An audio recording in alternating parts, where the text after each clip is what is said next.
Messy primaries and highly contested races from the top of the ticket to the bottom. A lot is at stake in this year's primary election. NBC4 State House reporter Natalie Fahmy joins us live to tell us what it could all end up meaning. Natalie.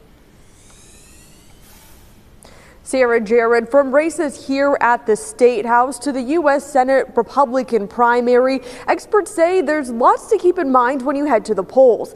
And that's all while an endorsement for Governor Mike DeWine is battling one of former President Donald Trump in the background. I understand why everybody kind of wants to see it through the filter of President Trump.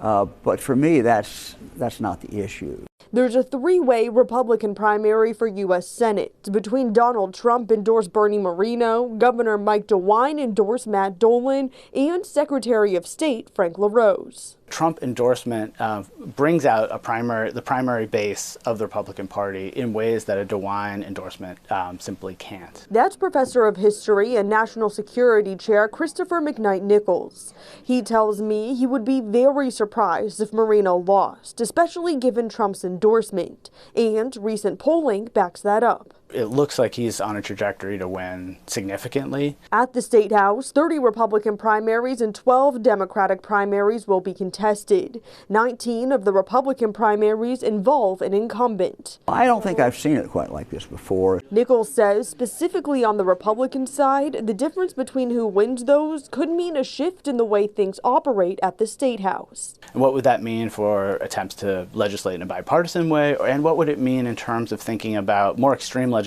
As for turnout, through Saturday, according to the Secretary of State's office, 375,000 Ohioans have cast their ballot. I don't think that's any indicator for what's going to happen in the fall election. We could very well see record turnout. More than half those voters, 207,000, were Republican. The way people will read the tea leaves of that is how energetic are the bases right now.